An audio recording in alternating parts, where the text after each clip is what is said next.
Hello दोस्तों, और कैसे आप सभी लोग। मैं आप सबका अपना विनाश आप लोग के अपने यूट्यूब चैनल द टैलेंट गुरु में आप सभी का स्वागत करता हूं।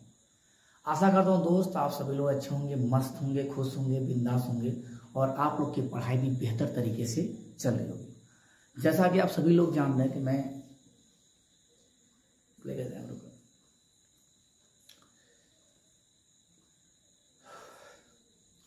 हेलो दोस्तों, और कैसे आप सभी लोग।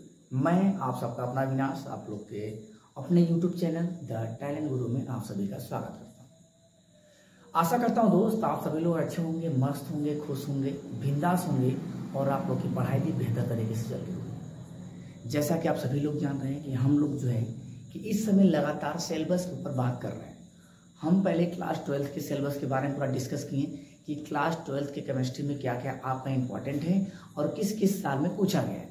फिर उसके अगले दिन हमने बात किया आपसे क्या क्लास 10th का मैथ के बारे में हमने बात किया, और क्लास 10th के मैथ में हमने क्या बात किया कि किस चैप्टर से कौन सा एग्जाम्पल और कौन सा प्रश्न आपको पढ़ना है। जितना बताया जा रहा है भाई बस उतना ही पढ़ना है, उससे ज़्यादा पढ़ने की जरूरत नहीं है।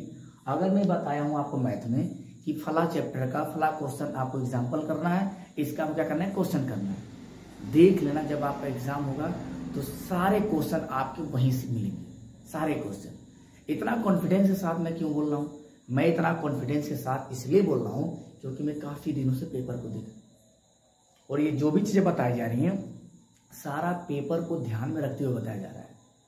ये इसलिए बताया जा रहा है ताकि सिलेबस तो उससे बहुत बड़ा होता है, आपको ज्यादा ना पढ़ना पड़े। क्या हो, आपको ज्यादा पढ़ना न पड़े, आपको ज्यादा पढ़ना ना पड़े, कम ही पढ़ के और कम ही समय में ज्यादा स्कोर गेन कैसे करें। तो समझ लो ये रामबाण तरीका है जो मैं आपको बताने जा रहा हूं कि किस किस चैप्टर को पढ़ना है और चैप्टर के अंदर कौन कौन से डिफिनेशन और कौन कौन से फॉर्मूले आपको देखने हैं। बस उतना कर जाओ, कोई आपको रोक नहीं सकता 90+ लाने के लिए। 30% आपको स्कूल से मिलता है, 70 की बात है। 70 में 70 आपके यहीं से फंसने वाले क्वेश्चन है, एक भी क्वेश्चन आपका बाहर नहीं जाएगा। भरोसा करो, नहीं विश्वास है, पूरे सिलेबस को मैं बताऊंगा, पूरे चैप्टर कंप्लीट चैप्टर के बारे में बताऊंगा, जितने सारे चैप्टर है हर चैप्टर का निचोड़ में बताऊंगा कहां कहां से क्वेश्चन आपके आने वाले हैं। फिर उसके बाद अब किसी भी साल का प्रीवियस ईयर क्वेश्चन उठा के देख लीजिएगा, क्वेश्चन आपका इसी के इर्द गिर्द है, एक भी क्वेश्चन आपका इससे बाहर जाने वाला नहीं है।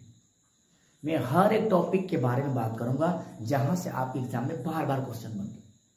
और सबसे बड़ी बात तो ये गुरु कि जो मैं टॉपिक बताऊंगा एकदम चैप्टर वाइज एकदम बिल्कुल हूबहू वही टॉपिक पढ़ते चलेंगे हम, क्योंकि समय अभी काफी है, हमको एग्जाम में तगड़ा नंबर लाना है, सबसे अलग सबसे तगड़ा नंबर। और इसके लिए क्या करना पड़ेगा भाई, आपको कंटिन्यू हमारे साथ बने रहना पड़ेगा।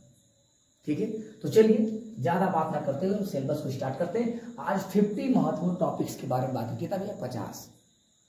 50 तो डिफिनेशन याद करना है, फिर तो अपना बल्ले बल्ले 50 में 70 लाएंगे।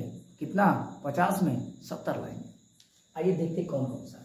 हर साल ये आते हैं जो मैं बताने जा रहा हूं, हर साल आपके एग्जाम में आते हैं। 70 में 70 पक्का करें आप। अभी सिलेबस को देख के आपका दिमाग ठंडा हो जाएगा।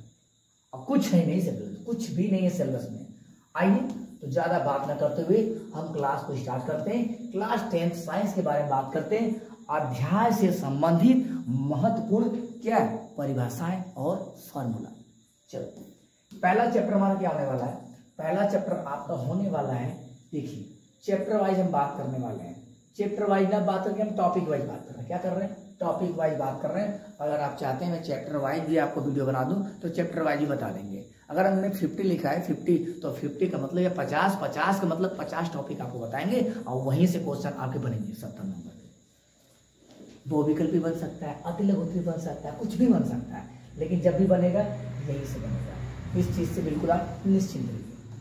पहली टॉपिक हमारे पास क्या होने वाली है, देखिए पहला हमारा क्या होने वाला है। पहला आपको दिख रहा है संयोजन। क्या दिख रहा है, संयोजन तथा वियोजन अभिक्रिया। वियोजन तथा संयोजन, संयोजन तथा वियोजन अभिक्रिया, ये आपके एग्जाम में बहुत बार पूछा गया है। संयोजन मतलब होता है कि क्या करना है, A + B को जोड़ दिया, एक नया उत्पाद C बन गया। वियोजन मतलब क्या होता है भैया, आपके पास A भी है, जब टूटा तो क्या हुआ, A + B हो गया। बात समझे?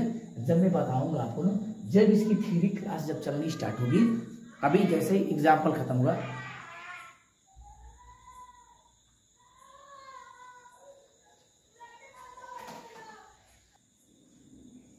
ये देखिए हमने क्या बात किया, संयोजन अपक्रिया। किसकी बात की हमने? संयोजन। हमने बताया संयोजन और वियोजन। दूसरी टॉपिक हमारी क्या होने वाली भाई? दूसरी ऊष्माक्षेपी। ऊष्माक्षेपी उसे कहते हैं कि जब कोई रासायनिक अभिक्रिया होती है तो उसमें से ऊष्मा प्रदान होती है। पूरा डीप तक क्लियर दम बताएंगे भाई। रटना तो बिल्कुल है ही नहीं अपने क्लास में।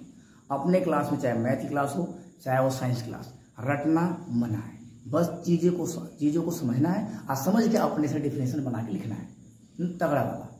आइए अगला हमारा क्या है, कह रहा ऊष्माक्षेपी, ऊष्मा निकलती भाई। ऊष्माशोषी जब अभिक्रिया होती है, जब कोई रिएक्शन अब होता है तो उसमें ऊष्मा का अवशोषण होता है। क्या होता है? ऊष्मा का अवशोषण। हम लोग काफी रात का वीडियो बना रहे हैं, इसलिए थोड़ा सा गले में दिक्कत है, समझ रहे हैं आज। अगला हमारा क्या है, रासायनिक। रासायनिक समीकरणों को संतुलित कैसे करते हैं? ये 6 संख्या है, आपके एनसीईआरटी में दिया है कि 6 स्टेप में आपके क्या है, संतुलित हो जाते हैं समीकरण। मैं बताऊंगा भाई, उससे कम में भी कर सकते हो, उससे कम में भी आपको रासायनिक अभिक्रिया संतुलित करना सिखाएंगे, उससे कम में। सारे पे बन के रहो। अगला हमारा है उपचयन एवं अपचयन। ये ऐसी अभिक्रिया होती है, किसी एक में क्या होता है, ऑक्सीजन का ह्रास होता है, हाइड्रोजन का बढ़ोतरी होता है, दूसरे में इस तरह हाइड्रोजन का बढ़ोतरी होगा और ऑक्सीजन क्या होगा, ऑक्सीजन की ह्रास होगी। आइए अगली टॉपिक हमारी क्या होने वाली, ये सारे आपके एग्जाम को ध्यान में रखते हुए आपको दिए जा रहे हैं, सब इंपॉर्टेंट क्वेश्चन है। संरक्षण का क्या है, एक है संक्षारण और एक है विकृत घनता। संक्षारण क्या होता है भाई, एक लाइन सुनो। संक्षारण मतलब क्षरण मतलब खराब होना। कोई भी वस्तु अगर आपकी खराब हो रही है तो क्यों खराब हो रही है, इसके बारे में इसमें हम क्या करते हैं, कोई भी धातु है वो क्यों खराब हो रहा है, उसमें मूर्छा लगा, जैसे क्या धान कर रहा है, लोहे में क्या जंग लगना, कोई भी धातु में जंग लग रही है, वो खराब हो रहा है, तो उसी को हम क्या कहेंगे, संक्षारण। इसको कैसे बचाते हैं, पेंट करके बचाते हैं, लेप करके बचाते हैं, इसके सब चीजों के बारे में बात करेंगे हम। कब? जब इसको टॉपिक वाइज पढ़ाना स्टार्ट करेंगे तब। अगला हमारा विकृत घनता। विकृत घनता वो होती है जो तैलीयुक्त मतलब जो भी खाद्य सामग्री होती है तैलीयुक्त, वो खराब क्यों हो जाती है, इसके बारे में इसमें बात करना है, विकृत घनता। अगला टॉपिक क्या है, अम्ल, क्षार तथा लवण की परिभाषा दीजिए। अम्ल क्या होता है, क्षार क्या होता है, लवण क्या होता है, इसके परिभाषा के बारे में, इसका एग्जाम्पल देते हुए इसके लक्षण के बारे में बताना है, कैसे पहचानेंगे कि अम्ल क्या होता है, क्षार क्या होता है। अम्ल, क्षार, लवण। देखो अम्ल क्या होता है, जो स्वाद में खट्टे होते भाई, सांद्र अम्ल, दुर्बल अम्ल, तनु अम्ल, प्रबल अम्ल, ये सब होते हैं। क्षार भी ऐसे होता है क्या, प्रबल क्षार, दुर्बल क्षार, तनु क्षार। तनु मतलब तनी से, तनु मतलब तनी से, ऐसा सोलूशन जिसमें क्षार की मात्रा कम हो, पानी की ज्यादा हो तो तनु क्षार। ऐसा सोलूशन, ऐसा विलयन जिसमें अम्ल की मात्रा कम हो लेकिन पानी की मात्रा ज्यादा हो तो तनु अम्ल। तनु मतलब तनी से, जिसकी भी बात करेगा वो क्या होगा भैया, तनी से होगा, कम होगा। लवण, जब अम्ल और क्षार से क्रिया कराते हैं तो लवण और जल बनता है। एकदम डीप तक बताएंगे, तगड़ा वाला कॉन्सेप्ट बताएंगे, रटना कुछ है ही नहीं, आपको बस सुनना है, सुनने के बाद आराम से घूमना है अपने से, रटना नहीं है। आगे चलिए, बेकिंग सोडा बनाने की विधि। बेकिंग सोडा कैसे बनाया जाता है, इसके बारे में बात करेंगे। धावन सोडा जो कपड़ा धोने के काम में आता है, धावन सोडा। धावन सोडा का फॉर्मूला क्या होता है, बेकिंग सोडा का फॉर्मूला क्या होता है, प्लास्टर ऑफ पेरिस क्या होता है, क्या है, इन सबको जान के रखना है। प्लास्टर मतलब जो लगता है भैया, अगर हाथ टूट जाए, आपका पैर टूट जाए तो जो प्लास्टर लगाए जाते हैं वही प्लास्टर ऑफ पेरिस होता है। बात समझ आया, उसको दोबारा फिर रिसाइकल हम कर सकते हैं, इसके बारे में वहीं पे बात होगी, प्लास्टर ऑफ पेरिस। अगला है उदासीनीकरण। क्या है, उदासीनीकरण अभिक्रिया किसे कहते हैं, जब अम्ल और क्षार को मिलाते तो लवण और जल बनता है, इसी को हम उदासीनीकरण भी कहते हैं। एकदम आसान डिफिनेशन, कुछ करना नहीं गुरु। अगला देखिए, अगला धातु एवं अधातु क्या होने वाला है। धातु और अधातु क्या होता है, धातु क्या होता है भैया, धातु वो होता है जो क्या होता है, विद्युत का सुचालक होता है, लेकिन इसमें कुछ अपवाद होता है। पारा क्या है, अपवाद है। एकदम समझ लो कि पता ही नहीं चलेगा कि आप कैसे साइंस खत्म कर लेंगे, और सारा क्वेश्चन आपके क्या खोपड़ी में बैठ जाएगा, सारा क्वेश्चन खोपड़ी में बैठा देंगे। बस एक तरफ से कंटिन्यू, इसके बाद जो वीडियो बनेगा सारा वीडियो कंटिन्यू देखना, बस एग्जाम का तगड़ा तैयारी करवाएंगे, चाहे आपका मैथ हो, चाहे आपका साइंस हो, चाहे आपका इंग्लिश हो, चाहे आपका हिंदी हो, एक एक करके सबका जिक्र करेंगे। लेकिन मैथ और साइंस लगातार कंटिन्यू क्लास आपको मिलेगी। जिस हिसाब से मैं सिलेबस डिस्कस कर रहा हूं एकदम बिल्कुल इसी हिसाब से आपको पढ़ाऊंगा। और ये कभी याद नहीं करना, मैं बार बार कह रहा हूं। ये कह रहा है विद्युत रासायनिक श्रेणी। अरे लिथियम पोटेशियम कौन होता है भैया पहले, कौन होता है बाद में। तो मतलब उच्च श्रेणी वाले, मध्यम श्रेणी वाले और निम्न श्रेणी वाले सक्रिय। अब देखो आ गया अगला क्या होता है, संतृप्त तथा असंतृप्त क्या होता है। अगला है सजातीय श्रेणी क्या होता है। IUPAC नेम बताना है, हाइड्रोजन हीलियम लिथियम नहीं, क्या बताना है, एथ मेथ प्रोप है ना, ethane methane propane butane hexane octane, ये बताना। नॉन डेका ये बताना आपको, ठीक है ना। सिंगल बांड है तो एथीन हो जाएगा, डबल बांड है तो एथिल हो जाएगा। अब देखो हम कह रहे हैं कि 3 प्रकार का बांड होता है भाई, सिंगल बांड, डबल बांड और ट्रिपल बांड। क्या देख रहे हैं, single bond, double bond, triple bond. कार्बनों की संख्या गिनते IPAC नाम में अपना नाम बता देते हैं। सिंगल बांड के लिए इन, ये देखो इसके लिए क्या होता है भाई, आइन होता है, इसके लिए इन होता है। बात समझना है, एन इन आइन, एन इन आइन, ऐसे आपको याद कराएंगे, पता भी नहीं चलेगा। आओ अगला देखो, अगला है साबुनीकरण। साबुनीकरण अभिक्रिया क्या होती है। साबुनीकरण मतलब साबुन कैसे बनता है, झाग कैसे निकलती है, जो छींक आती है, जो सोडा साबुन में जो झाग आती है, साबुनीकरण। अगला एष्टीकरण अभिक्रिया, पाचन तंत्र के बारे में पढ़ेंगे कि मुंह में पहले डालते हैं खाना, फिर वहां से पाचन क्रिया हमारा स्टार्ट हो जाता है। दांत के भाग के बारे में पढ़ेंगे, जीभ का 4 भाग होता है उसके बारे में पढ़ेंगे। सलाइवा अर्थात भैया लार, लार कहाँ से निकलता है, कितने जगह से निकलता है। रोटी जो हमें देर तक चबाने पे मीठी लगती है, किसकी वजह से, कार्बोहाइड्रेट की वजह से। कार्बोहाइड्रेट की वजह से रोटी देर तक चबाने में हमको मीठी लगती है। हाई जो पाइप दिख रहा है भैया, इसमें भोजन का पाचन होता नहीं है। तो माउथ, ग्रसनी, ग्रासनली, ग्रहणी, अमाशय, छोटी बड़ी आंत, सबके बारे में देख करके बात करेंगे। जैसे ही मुंह में भूख लगता है, जैसे ही हमारे दिमाग में लगता है हमको भूख लग गया, एकदम एसिड वाली चादर क्या है हमारे पेट में बिछा दी जाती है। अगर उसके बाद खाना नहीं मिलता तो पेट में दर्द होने लगता है। कौन सा, HCl, वहां म्यूकोसम नामक ग्रंथि पाई जाती है, जहां से बेस रिलीज होता है। फिर उसके बाद कुछ देर बाद खाना क्या है, खाने का मन नहीं करता है। क्यों, क्योंकि अम्ल और छाल मिलकर लवण और जल बना दिए, भूख मर गई। ये पूरा बताएंगे आपको इसमें। पाचन तंत्र में स्वतंत्र तंत्र, श्वसन तंत्र मतलब सांस लेते हैं ऑक्सीजन, कार्बन डाइऑक्साइड छोड़ते हैं, कैसे हो जाता है फेफड़े में, और फेफड़े में छोटे छोटे क्या होते हैं, कूप होते हैं। उन सब के बारे में बात होगी एक करके। अगला हमारा है लैंगिक जनन, अलैंगिक जनन, परागण, पुष्प की संरचना। कितने पहुंचे, पुष्प की संरचना, नर तथा मादा जनन तंत्र के बारे में बात करेंगे। अगला टॉपिक हमारा क्या है, DNA क्या होता है भैया, और आरएनए क्या होता है। DNA में क्या पाया जाता है, आरएनए में क्या पाया जाता है, DNA कैसे बनता है, आरएनए, इसके बारे में हम बात करेंगे। मेंडल के अनुवंशिकता का नियम एवं संगत का द्विसंकरण के बारे में बात करेंगे। मेंडल क्या है, अनुवंशिकता के जनक माने जाते हैं। आपको अनुवंशिकता लिख क्या है, क्या लिख क्या है, आपको अनुवंशिकता लिख क्या है, तो इसके बारे में बात करेंगे। ठीक है, आपको अनुवंशिकता के बारे में देखिए, इसका 2-3 नाम होता है। एक अनुवंशिकता होता है, एक वंशानुक्रम होता है, और एक वंशानुगत होता है। आनुवंशिकता, वंशानुक्रम और वंशानुगत, इसमें से कौन चीज लिख के आए, कौन मिलेगा, जॉर्ज मेंडल। ये बताते हैं, ये भैया क्या थे, मठ पे रहते थे। मठ पे 28,000 छोटे छोटे बड़े बड़े पौधों पे क्या है, सर्च करके अनुवंशिकता का लक्षण दिया है कि एक पीढ़ी में जो दिखता है अगले पीढ़ी में क्या है, अनुवंशिकता का लक्षण बताया कि जैसे मिलेगा अगले में क्या होगा वो दिखेगा, उसके पीछे का रीजन बताया। कौन, मेंडल ने।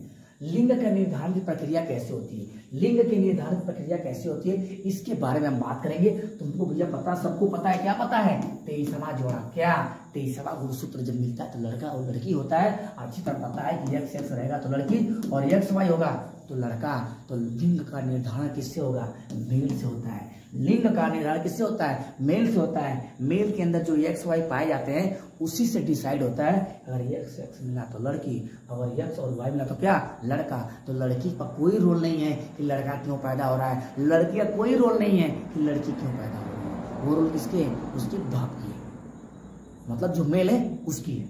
आइए अगला देखिए, मानव मस्तिष्क, क्या भैया, मानव मस्तिष्क तंत्रिका क्या होती है, इसके बारे में बात करेंगे। प्रकाश का परावर्तन, प्रकाश का परावर्तन क्या होता है, प्रकाश के परावर्तन के गुण क्या है। प्रकाश के परावर्तन का 2 नियम होता है कि आपतित किरण, परावर्तित किरण, अभिलंब, तीनों एक ही तल में होते हैं। आपतित किरण, परावर्तित कोण से जो बना कोण सदैव आपस में बराबर होता है। आपतन कोण और क्या, परावर्तन को, आने वाली किरण को आपतित किरण या अभिसारी कहते हैं, जाने वाली किरण को परावर्तित किरण या अपसारी कहते हैं। एकदम मजा आ जाएगा, गुरु बता रहे मजा आएगा, पता नहीं चलेगा कैसे डिफिनेशन याद हो रहे हैं। फोड़ के आओगे एग्जाम में, फोड़ के आओ, आगे पढ़ते हैं। ये क्या होगा मेरा लाइट। अच्छा दूसरा कहा भाई, एक और रहा होगा ना इसमें 2 PDF।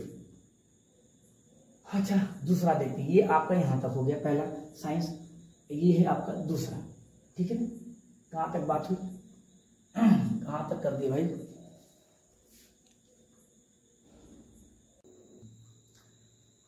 ये देखिए अगला हमारा क्या होने वाला है, टॉपिक नंबर 31। क्या है 31 में हम क्या देख रहे हैं भाई, ये आप क्या पूछने वाला है यहाँ से, अवतल उत्तल मतलब अवतल दर्पण और उत्तल दर्पण द्वारा प्रतिबिंब का बनना, मतलब कितने तरीके से उत्तल दर्पण प्रतिबिंब बनता है और कितने तरीके से अवतल दर्पण में, इसके बारे में बात करना है। किसमें, टॉपिक नंबर 31 में। आप जान रहे हैं भाई कि अवतल दर्पण में 6 स्थितियां होती हैं और उत्तल दर्पण में क्या 2 होती हैं। यही जाके क्या लेंस में बदल जाता है। लेंस में क्या होता है भाई, अवतल लेंस में क्या होता है 2 हो जाता है और उत्तल लेंस में 6 हो जाता है। अगला टॉपिक देखिए, अगला हमारा क्या होने वाला है, अगला हमारा प्रकाश का अपवर्तन। क्या है, प्रकाश का अपवर्तन। जब प्रकाश किरणें किसी एक माध्यम से दूसरे माध्यम में जाती हैं तो अपने मार्ग से विचलित हो जाती हैं, अविलंब की तरफ झुक जाती हैं, चाहे अविलंब से दूर हट जाती हैं। इसके बारे में बात करेंगे, इसमें आपके प्रकाश के अपवर्तन में बात करेंगे। अगला हमारा टॉपिक क्या है, लेंस से प्रतिबिंब का बनना। मतलब जो लेंस है, जैसे दर्पण में प्रतिबिंब कैसे बन रहे थे, इसमें बात करना है कि लेंस में कैसे मतलब इमेज बनते हैं और कितने तरीके से बनते हैं। लेंस की क्षमता, लेंस की क्षमता क्या होती है, डायोप्टर से नापा जाता है। ये यहाँ पे बात होती है लेंस की क्षमता के बारे में। अगला है निकट दृष्टि दोष और दूर दृष्टि दोष। 2 होता है, एक होता है निकट दृष्टि दोष और दूसरा होता है दूर दृष्टि दोष। इसको जानना है, जैसे निकट दृष्टि दोष आपको इसमें मिलेगा। निकट दृष्टि दोष को दूर करने के लिए अवतल लेंस का चश्मा बनवाते हैं और दूर दृष्टि का दूर करने के लिए उत्तल लेंस का चश्मा बनवाते हैं। इसके बारे में बात करें किसमें, टॉपिक नंबर 36 में। मानव नेत्र के लगभग कभी से 6, 7, 8 पार्ट होते हैं। उन सभी पार्ट के बारे में बात करना है कि मानव नेत्र में कितने भाग होते हैं। आइरिस क्या होता है, दीर्घपटल क्या होता है, कार्निया क्या होता है, लेंस क्या होता है, कचाव द्रव्य क्या होता है, इन सभी के बारे में बात करें किसमें, मानव नेत्र। ओम का नियम जानिए, विद्युत धारा, विशिष्ट प्रतिरोध किसे कहते हैं, श्रेणी क्रम और संयोजन क्रम। यहाँ से प्रश्न आपको बनते हैं बार बार।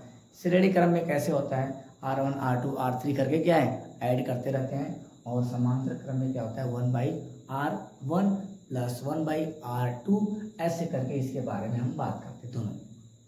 आइए अगला हमारा क्या होने वाला है, अगला हमारा चुंबकीय बल रेखाएं। क्या है, चुंबकीय बल रेखाएं के बारे में बात कर रहे हैं। फिर बायो-सेवर्ट का नियम क्या होता है, फ्लेमिंग के दाएं हाथ के नियम और फ्लेमिंग के बाएं हाथ के नियम से आपको क्वेश्चन बनता है। दाएं पूछेगा तो बाएं नहीं, बाएं पूछेगा तो दाएं नहीं, दोनों को याद करके रखना है।